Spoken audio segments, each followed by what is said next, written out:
उत्पादकांचं महाराष्ट्रभर गेली महिनाभर आंदोलन सुरू आहे। कोतुळ या ठिकाणी तब्बल 18 दिवस कोतुळचे शेतकरी बसलेले आहेत। अकोल्यात यापूर्वी सुद्धा उपोषण आणि रास्ता रोको झाले, मात्र त्याची पुरेशी दखल घेऊन सरकारने निर्णय दिला नाही आणि त्यामुळे आज कोतुळ आंदोलनाच्या 18व्या दिवशी सबंध अकोले आणि संगमनेर तालुक्यातील शेतकऱ्यांची पोरं एकत्र आली आणि त्यांनी जबरदस्त ट्रॅक्टर रॅली काढली। आपण पाहिलं 300-350 ट्रॅक्टर हे अभूतपूर्वरित्या पंजाब पॅटर्नची पुनरावृत्ती करत आज प्रांत कार्यालयावर आले। साधारणपणे 55 किलोमीटरचं अंतर या ट्रॅक्टर्सनी पार केलं आणि अत्यंत शांततेच्या मार्गाने परंतु तितक्याच ठामपणाने आपल्या मागण्या मांडल्या।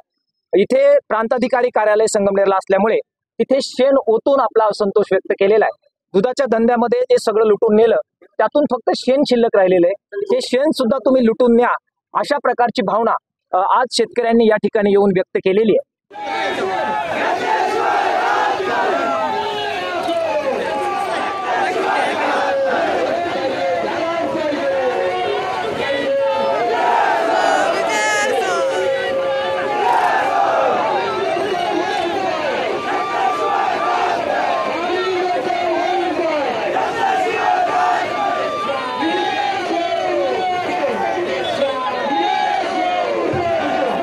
यावर आंदोलन संपलेलं नाही।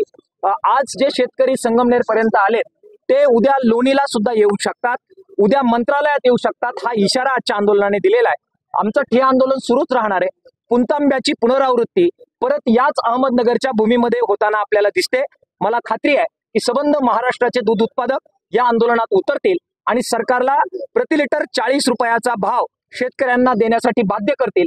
अनुदानाचे जे सगळे नाटक आहेत ते बंद करा आणि FRP आणि रेव्हेन्यू शेअरिंगचे धोरण लागू करा। 40 रुपयाचा भाव द्या। दुधाचे पशुखाद्याचे जे भाव बेलगामपणाने वाढतायत त्यांना लगाम लावा आणि या लुटारू कंपन्यांचा बंदोबस्त करा। हा अर्थ हाक आजच्या मोर्चामध्ये शेतकऱ्यांनी दिली आहे। हा मोर्चा या ठिकाणी अडवण्यात आला, संगमनेरचं ट्रॅफिक जाम करणं आणि लोकांना त्रास देणं हा आमचा उद्देश नव्हता। खरं तर हा मोर्चा अकोल्यातच अडवण्यात आला होता, परंतु आम्ही ठामपणाने सांगितलं की हा मोर्चा संगमनेरला जाईल आणि मेन रस्त्यावर शेण ओतून आमचा उद्रेक आम्ही व्यक्त करू। आम्ही आमचं आंदोलन पूर्ण केलेलं आहे। आम्ही कधीही अपूर्ण आंदोलन ठेवत नाही। किसान सभेचा लॉंग मार्च साक्षीला आहे, अकोले ते लोणी लॉंग मार्च साक्षीला आहे। शेतकऱ्यांची अकोल्यातली आणि संगमनेरची पोरं ही चळवळीतून तयार झालेली, मागच्या पिढीने संस्कार दिलेली पोरं आहे, त्याच्यामुळे अपूर्ण आंदोलन ठेवलं जाणार नाही। पुढचा पडाव काय असेल आम्ही उद्या परवा शांतपणाने बसू, ठरवू। लोणी किंवा मंत्रालय कोणताही निर्णय होऊ शकतो, शेतकऱ्यांची पोरं तो निर्णय घेईल।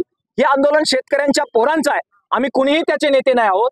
शेतकऱ्यांच्या पोरांच्या मागे आम्ही सगळेजण उभे आहोत। बैठकीसाठी आपल्याला काल आज कोणी बोलवलं? आता बैठक करण्यामध्ये आम्हाला कोणतंही स्वारस्य राहिलेलं नाही। जे आम्हाला सांगायचं होतं यापूर्वीच्या बैठकांमध्ये शेतकरी पोरांनी आणि विचारवंतांनी सांगून झालेलं आहे। आता निर्णय घ्या, आम्ही वेगळं काही तुम्हाला सुचवण्याची आवश्यकता नाही। 40 रुपये शेतकऱ्याला द्या, बस इतकंच आमचं मागणं आहे। त्याच्यापेक्षा वेगळी चर्चा अपेक्षित नाही। आम्ही कोणत्याही चर्चेला जाणार नाही।